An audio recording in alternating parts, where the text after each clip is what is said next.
Hello, everyone. I want to welcome you to our interview today with Luke Reinbold. He's going to share a little bit about his experience and just helping us overcome the anxiety and fear. I know all of us are on this journey together and cheering each other on. And now we can cheer Luke on too on his journey. So, welcome, Luke. Well, thank you for having me. I appreciate the invitation. So, why don't you tell us a little bit about where it started for you? Okay, so it's a little over a year ago. I guess I'll give you a little bit of a not the whole timeline, but a little bit of backstory. So a little bit over a year ago, I received a concussion um in an incident that I don't have any recollection of. I don't remember any of it. Um, And some of you might know, I'd like to video different things that happen with horses, and sometimes they're somewhat scripted out, and I'm trying to show, say how to side pass a horse or something. But at other times, I like to just video things as they're happening. Well, in this instance, I was riding this horse, and I was videoing something, and the video I thought came out pretty well, and it was great, right? And I was riding this horse, and he was the last one of the day. So I was riding and I have a small indoor and it was dark outside and it was one of those days, just not everything had gotten done off my list that we'd like to think, right? Because life happens. Well, I was riding this horse around and the last memory that I can recount is I was like, boy, this horse is, and I had just started him. I had maybe 30 days on this horse. I was like, wow, this trot is really getting nice. Like this horse is really starting to ride nice. And then there's a roughly 20 to 30-minute block that I have no recollection of. I don't know what happened. I don't have any idea. The very next thing that I remember was the top two steps from my base of going I have a walk-in basement. The top two steps going up into the first floor. That's the very next thing I remember.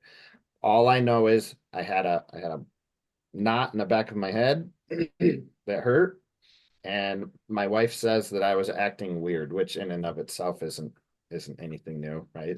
But but I didn't know what happened. Now, um, my wife then says, I think maybe we'd better go back out in the barn and see what's going on. Now, ironically, I had unsaddled the horse. I put him back in his stall. I put the saddle in the wrong spot, but I did untack him. I'd shut all the lights off.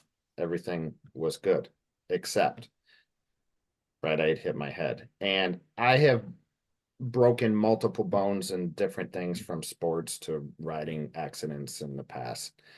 And there's no reason necessarily that this, and probably even had concussions before, more than likely, right? It's not something that's typically talked about years ago, although we're starting to learn a lot about it, right?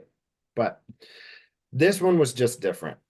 And I have no necessarily idea why, other than it was a significant enough concussion that I couldn't. I mean, I was super dizzy. Loud noises bothered me horribly, bright lights, all those things. So the last year has really, I mean, just to be honest and real with people, it shook me. I couldn't ride a horse. I tried getting on a horse, a day or two later, and just the act of trying to swing my leg up on the horse made me feel like I was gonna fall off or puke. And I mean, it was all of it was just, I mean, it was real. My head was literally spinning. And I had to work through a lot of things, right? And for me, I couldn't go back to that incident and try to break that down because I simply couldn't remember and still don't. I still don't remember any of that, exactly what happened. But I make my living on horses, right? And I couldn't just not ride a horse. And that's something that for me is not, it's just plain not an option to not ride simply because that's the one thing that brings me peace in life, right? As that probably resonates with a lot of people. So I had to figure out what I needed to do, right? Moving forward. And for me, in a lot of ways, it was very frustrating because there was like a 3 week gap that I really didn't ride at all. And that was really hard for me because that's nothing, normally I'm on a horse every day. But I had to do that. And then the very first time I went to really try, and I walked this horse out on well, actually I just went up to my road, which is a very quiet road. I mean, I live on a dirt road. There's no traffic. But I went roughly a half mile and came back and had to go to bed and passed out for hours. Just slept because it was still and this was almost a month later. And Was that was that very was that physical? that was all the physical aspect, Yeah. right? Mentally, I thought I was fine, but yeah, I mean, it just wiped me out. Right. So I had to be reasonable with that and keep working into it. And then it took me another couple weeks before I could consistently walk, even say on a trail ride, and then considerable more time to trot. And I think I was probably almost 3 months into it before I could lope a horse. And for whatever reason, in my concussion, it made my head spin this way, and I felt like I was also spinning this way at the same time. And I was starting my clinic season and everything at that point, Yeah. and and typically I was a guy that would get on most any horse and help people, and for my job, a lot of times these were quote problem horses.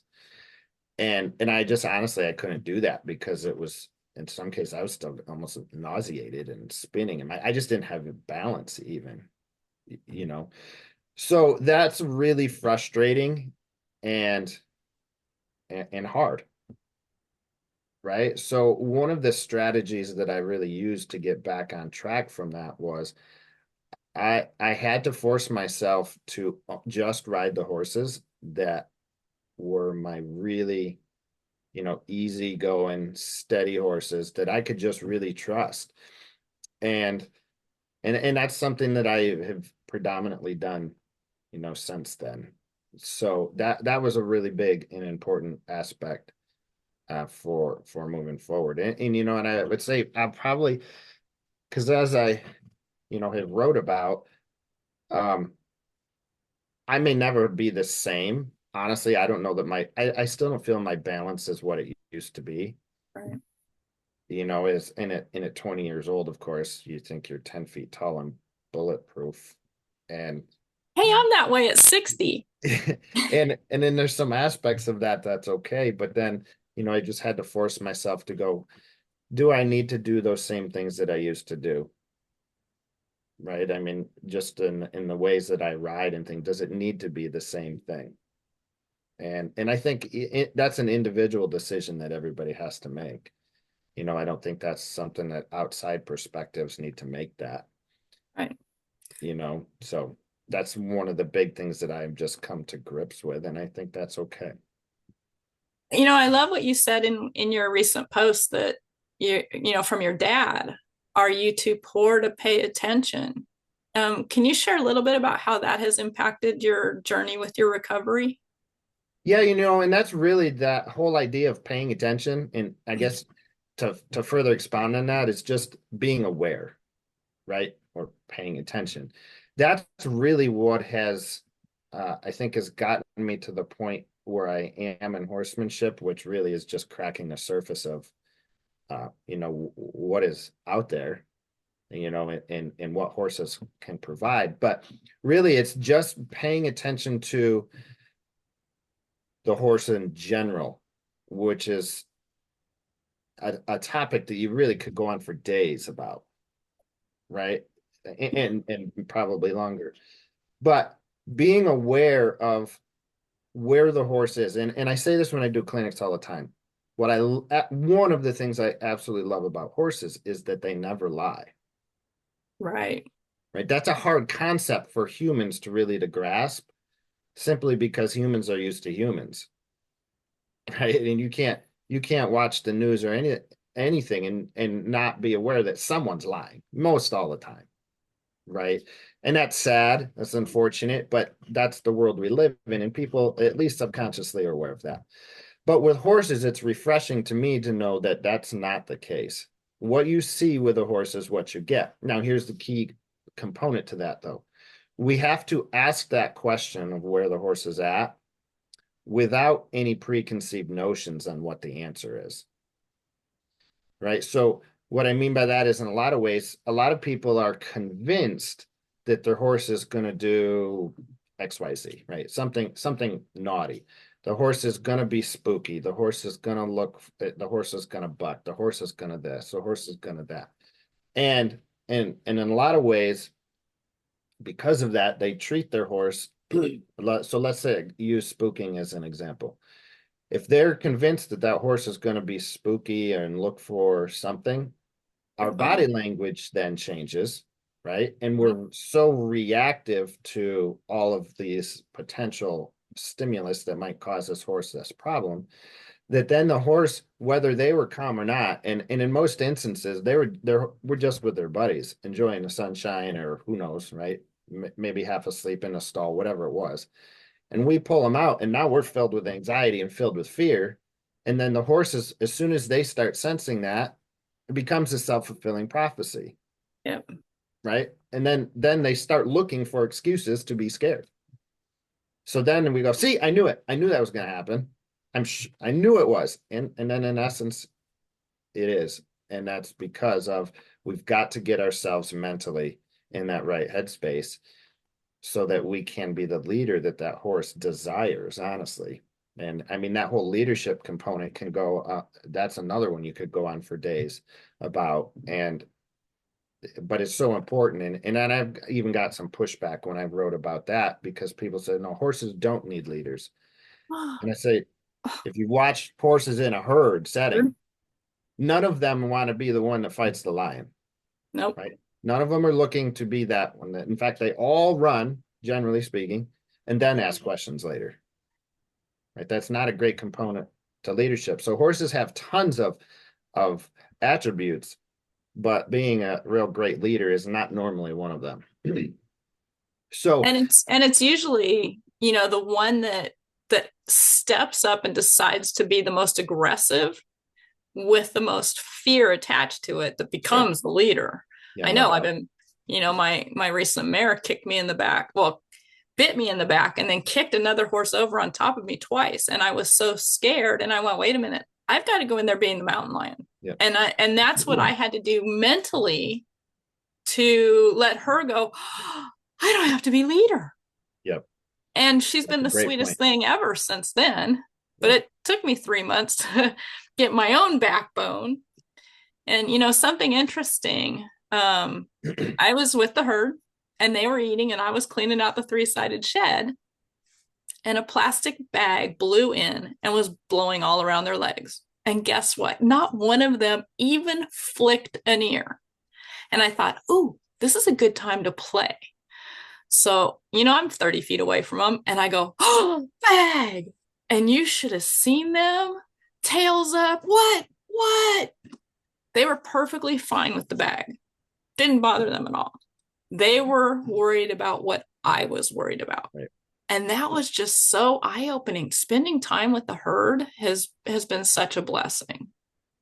You have no doubt. I couldn't agree more. Like that is the best things that I have learned about horses has been through horses, and obviously I make my living with horses and things, and I try to teach people and convey a lot of things. And I've learned from a lot of really great horsemen over the years. However, my best teacher has still always been the horse, and that will never change. Right. That there's no doubt about it because no one is going to be able to teach the language of the horse better than the horse and the attributes of just how horses are going to interact with each other and things. So yeah, absolutely. That is they're awesome animals in so many ways. And I could go on and on about that, but that's why we're all here because we understand that. That's why we do horses, right? So Yeah. What advice would you have to offer someone who's recovering from a traumatic event?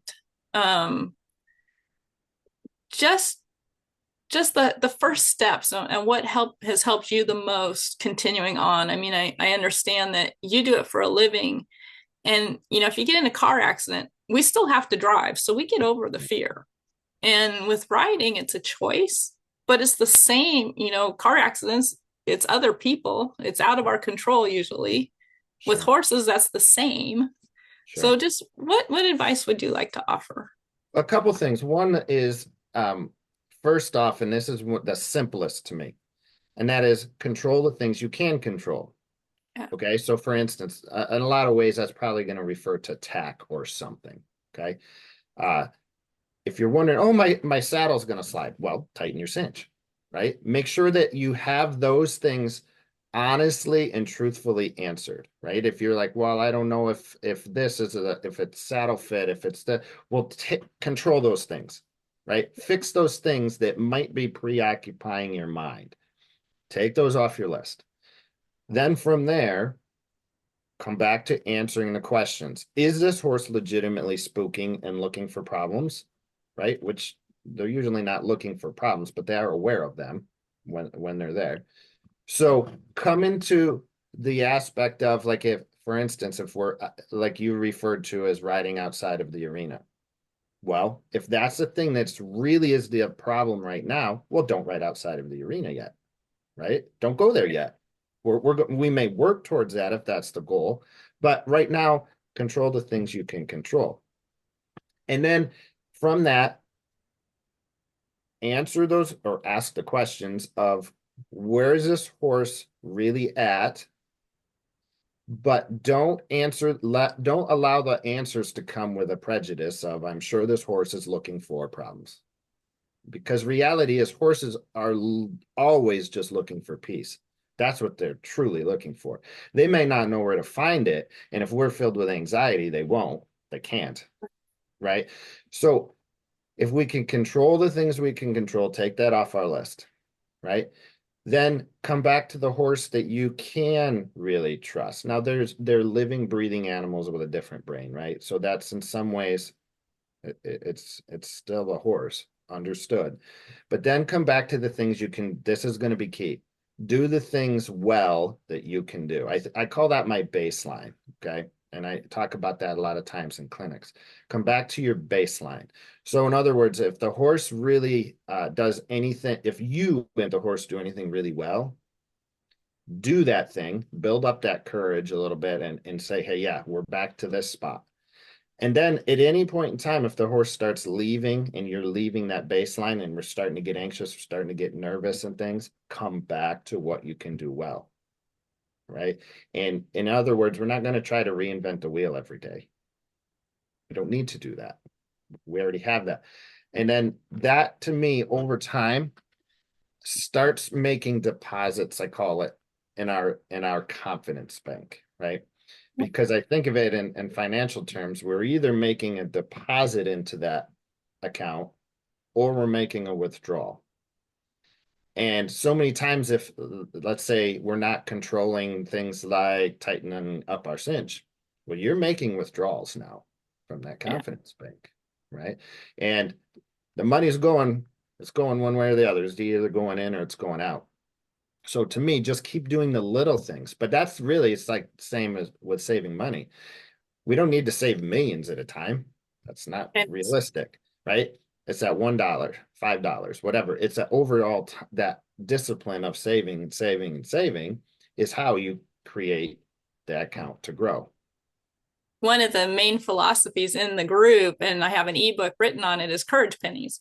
And Mm, and I'm working on an app so that people can just have a simple way to put in courage pennies and take out courage pennies and really get a good visual of exactly what you're saying, because it's so important that it's pennies. It's not going for yeah, the $1,000,000. right. It's just putting in. And the interesting thing is when you start looking at everyday life outside the horses and looking at just the little things you're doing courageous, you didn't feel like going for a walk, you got up and went for a walk. Put in some courage pennies. Right. And the more you do, the more you fill up with that courage. There's Yeah. no room for fear inside of you anymore. It Right. squishes out all that anxiety. Sure. Oh, yeah. So, so good what you've said. Well, it's really, to me the saying is success breeds confidence. right? But the problem with this is the only way to have successes, and in that term success is going to be defined differently by everybody, and that's okay, right?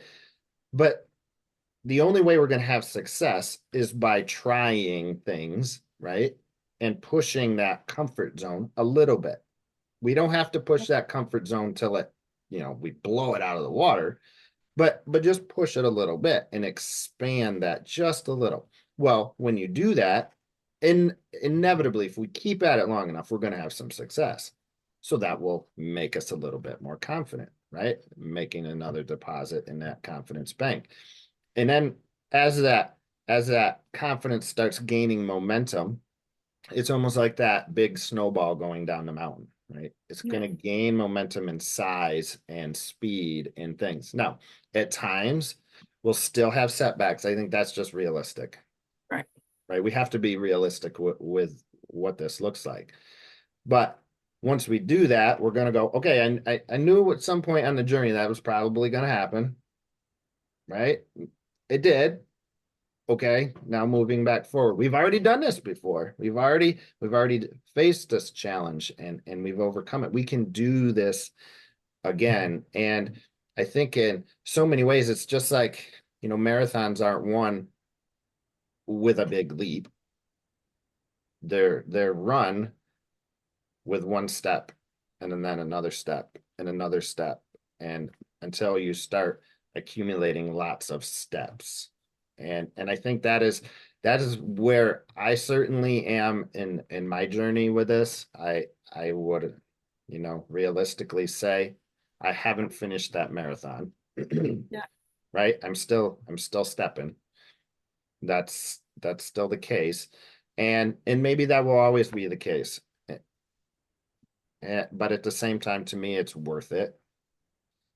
I'm not, and again, there's no rationality to it because to me, to some people, they think that the way I ride and what I do ride, the way I ride is foolish, right? So, like you see in the background there, that is my wife and I, obviously, but the horse is Liberty. She is one of my all-time favorite mares, and I ride that horse out on a trail ride, bridleless, and I've caught a lot of flack on that, which is, I won't get into all of that.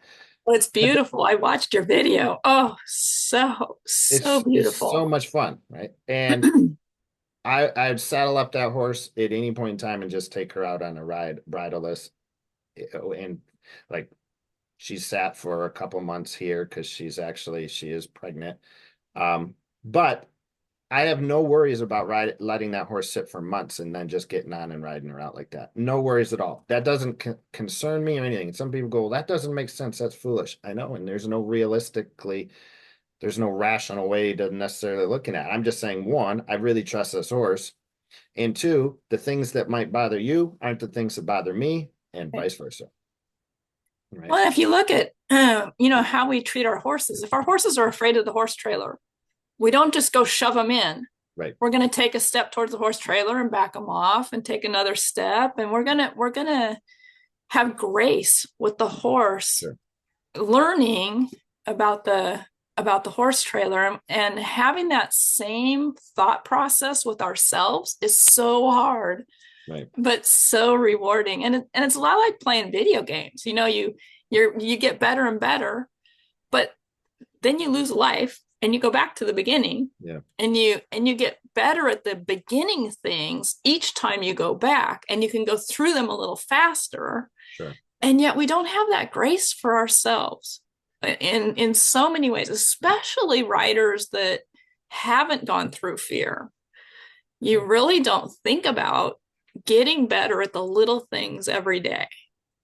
Sure. I think that's a great analogy with that as far as, starting over. And realistically, I have a 10-year-old daughter and I have a couple sons too, who are teenagers, and there's no fear there, right? And I'll tell people all the time, listen, if you just start riding and you haven't dealt with this, if you continue to ride, you will. Yeah. You will. And I don't say that to scare anybody, right? It's a conscious choice whether we get on a horse. And when you really think about it, there's not a lot, even this whole idea of right, natural horsemanship and all that other stuff is just a term that I think has kind of gotten watered down and confused and whatever. But I say all that to say there's really nothing natural about strapping a dead cow on a horse's back and riding, right? There isn't a lot. And some would say, well, just ride bareback. I understand. It's still the same concept. You just have less to hang on to now, right?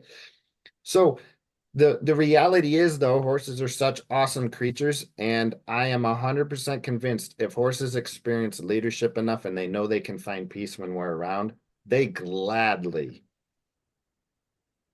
will accept and look forward to those times where, yeah, it might be work for them physically, right? It might cause them to sweat or whatever, but they're good. They're down for it. Yeah. They're good. So you're kind of got off on a little bit of a rabbit trail there, but really that's so true of just keep at it, right? Just do those things, but don't let sometimes I hear this to the ladies in the group, a husband or things, and sometimes puts a lot of pressure on that, right? And they're like, well, there's no and guys just think differently typically. And that's okay, right? But I see a lot of people put so much, to your point, undue pressure and things on themselves that's not helpful, No. right? And it's not going to help get it done. It's just simply it really humans make everything too complicated, right? We make everything more complicated than it needs to be. And with horses, horses are simple creatures. And so many times I think the lesson from that should be just keep it simple, right? Come back to the things that you can do well. Don't overanalyze the why behind it because that's just the way it goes. And I honestly don't know why there hasn't been more studies on the human brain uh and the transition, especially as it relates to horses and caution, maybe even we could call it fear. But it's and I because I've noticed this after speaking to, probably thousands of people, especially ladies, because that's 85+% of the horse world. There's something that happens, and a lot of people will say this to me. Well, when I was in my teens or 20s, whatever, none of this bothered me. I didn't even think about falling off or wrecks or whatever. And two big factors are the big changes to that, especially as it relates to women. And I feel I can comment on that because I've talked to so many. But two big ones are just plain age. As you get, there's something about transitioning from late 20s, early 30s. It really starts changing it. And then a really big one is if there were children. If someone had children and now they're a mother, it changes everything. And to me, it even did as a father some, because I remember all the stupid and foolish things I did as a young man. And holding my son for our firstborn, I still remember having him in my arms, and I went, "Whoa, it is time for me to grow up." Right. And it changed everything in my mind, the Yeah. way I looked at all things. So those two big things just plain change us. Age and a lot of times it's children. And I think that's okay. And just understand, folks, that more than likely what I just said resonated with some people. And I've heard it so many times. Just go, that's it's okay. It's good. Definitely. And, being going through the hypnotherapy certification, I learned a lot.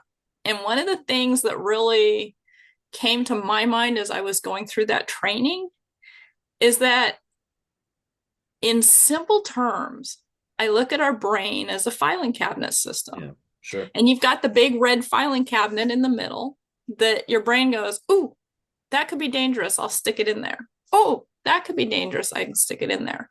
And eventually, that filing cabinet, the red one in the middle, is overflowing with files. And the outside, beautiful filing cabinets are all half empty.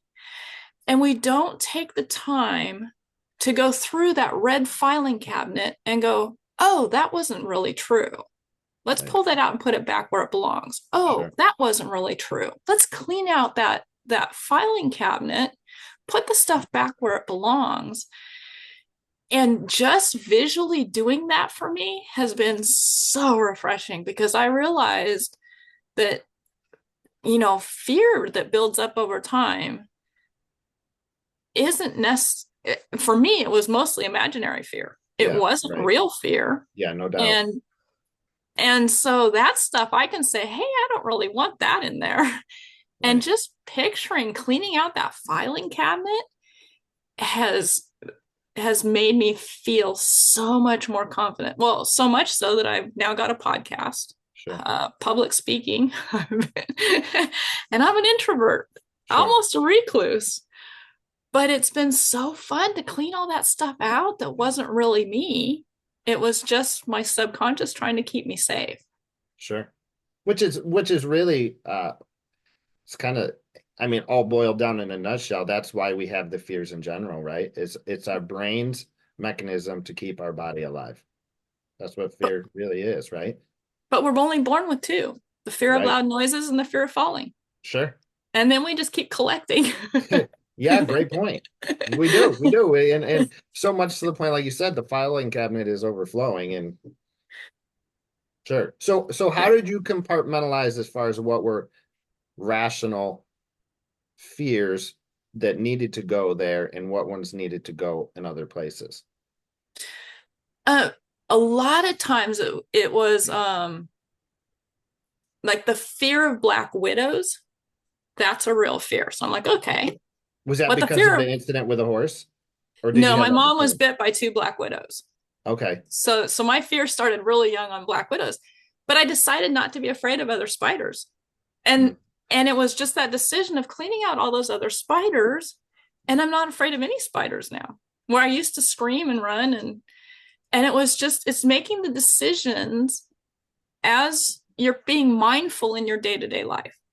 Dentists, I was petrified of dentists. I Hmm. had a bad experience as a kid. I Sure. fall asleep in the dental chair now. Yeah. And it was a conscious decision. Oh, I don't need to be afraid of the dentist. And it's just as I go through life evaluating, is this anxiety something I need to pay attention to? And 99.9% of it, no, I don't need to pay attention.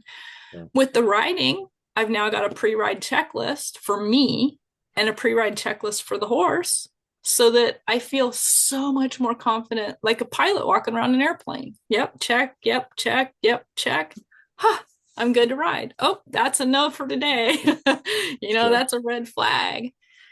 Yeah, so just really thinking about as you go through your life, stuff that starts to trigger anxiety, and is it real, and pulling it out and picturing it going back to where it belongs has really been very beneficial.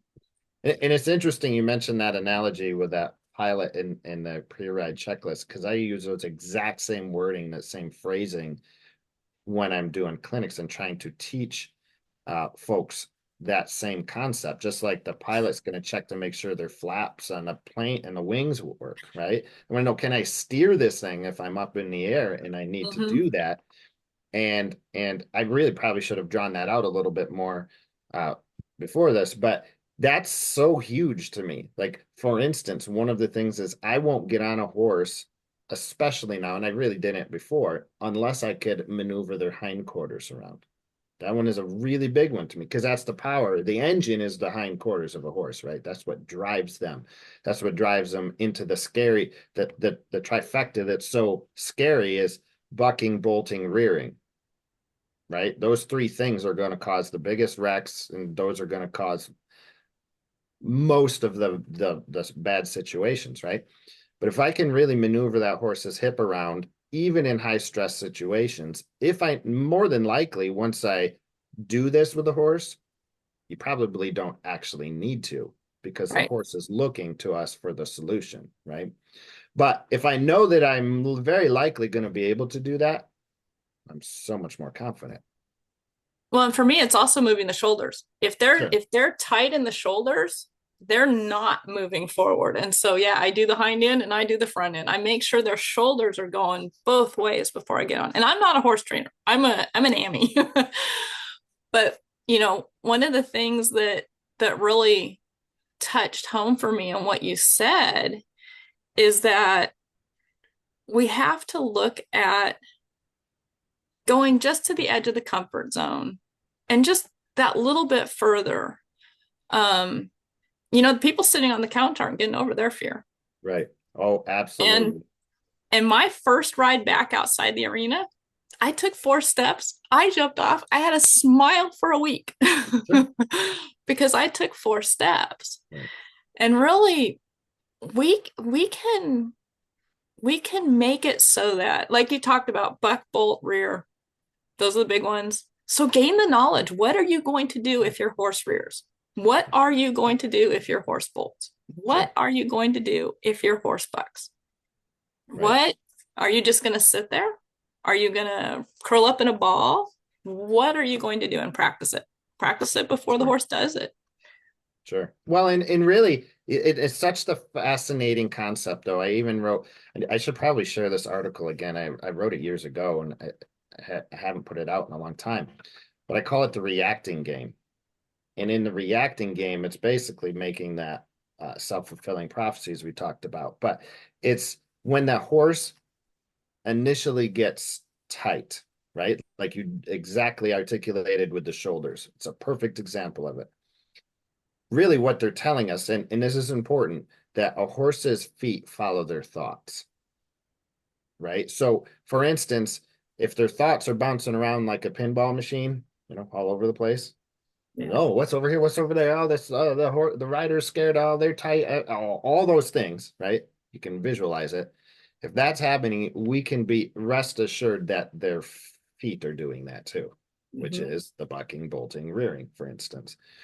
So if we just start to sense that that horse is getting tight, what I learned this way too late in life.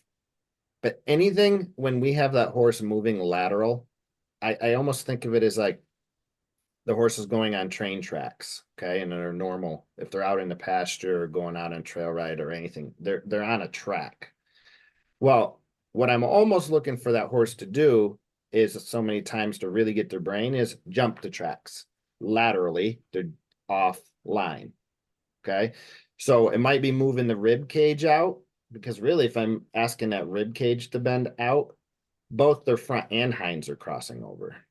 Right. And I've nothing that I've found grabs the horse's mind the same way as lateral movement. Right.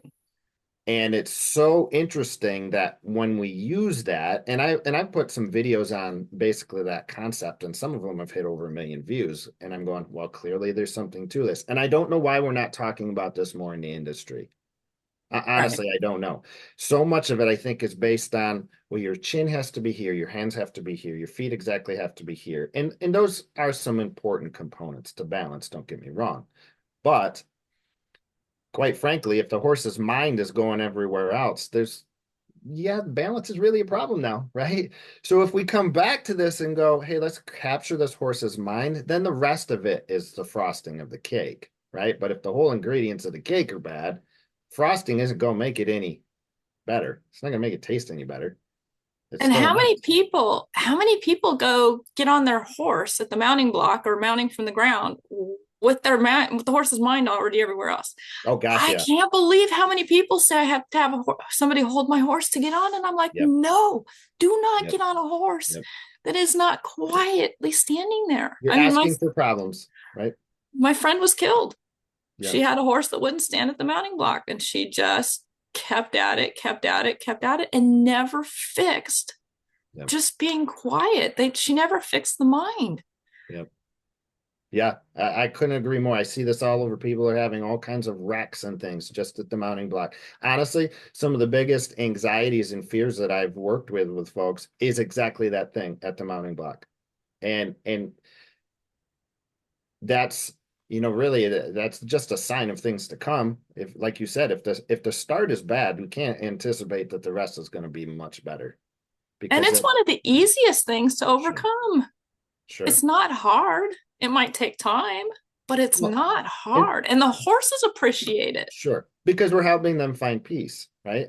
So many cases, those horses are dancing at the mounting block because they know that the super anxious and wound up rider is about to get on. And now they might, like I said earlier, they might have just been in the pasture with their buddies. And Yeah. now they know we're going to bring all of our people garbage, right, into that ride. But the mental aspect is so huge because we know, right, we've got things to do. We've got this to do, that to do. Today was a horrible day at work. I've got family problems. Like I got to go get my kids picked up from school, whatever. All these things that are realities of life, those are not horse problems. Oh, These are people problems, right? And so many times, although we don't necessarily want to bring them into the horse's world, we do. We do it any right. So that mental aspect is huge. Now don't get me wrong, horses have brought me through some really dark times. Death of family members, when I was in law enforcement, horses were my sounding board. And obviously they're amazing listeners, right? We all know that. And they helped me through some of those really stressful times. But really, we've got to do the best we can to not unload our issues. Then when we don't put them, like you said, in the filing cabinet, if we don't put them in the right spot, we're right. going to bring that garbage into the horse's world, and they should not be the ones carrying that load. Right. Well, I so appreciate the time that you've taken with us. And I'd love to have you share a little bit about your upcoming Confidence Through Horsemanship clinic and your goals for that long term, if you don't mind.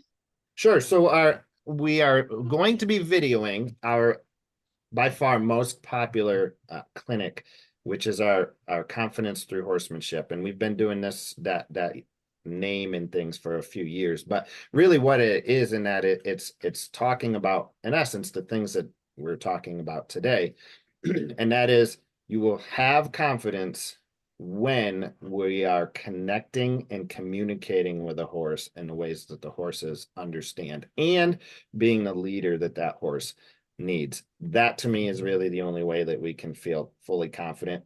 So we are videoing this for the purpose of being able to share the steps and things that I like to put in play. And it was interesting because since my concussion, I've had to rely on this a whole lot more, but it was always the same things. That's what I was doing before. And now I just have to really even more fall back on it and remember that how important that really is. So we are videoing that for the purpose of being able to reach a larger audience. Really, that'll be, we can only go so many places throughout the country, and soon we're going international on that in some different countries, in person. But this will allow us to do this, and reach folks that just maybe we couldn't reach in person. So it's still our preference to be able to talk to people and, have that dialogue and Yeah. be able to encourage people. That is one of my favorite things in life is just to encourage. But we'll still be able to reach them. So we are videoing that here at the beginning of March, and then of course we'll have to get that all put together. But that will be coming out soon, so you'll be able to find that more information on our website, lukereinbold.com. Also on our Facebook page, which is Luke Reinbold Horsemanship LLC, where we try to share some fun stuff and videos and articles and things there as well. So that is coming. We will be coming up to some of the larger venues. We'll be at the Equine Affair in Ohio presenting a few different things. So we hope to see people there. For the folks in the Northeast, we are going to be up in Massachusetts for the Equine Affair up there.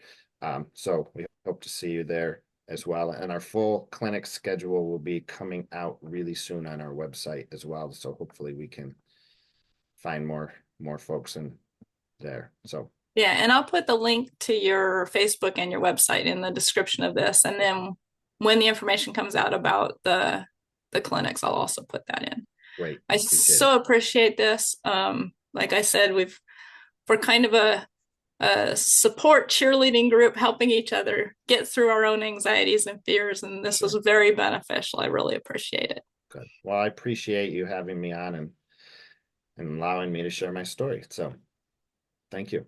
Well, you have a beautiful rest of your day. You as well. Thank you, ma'am. Thank you. Bye.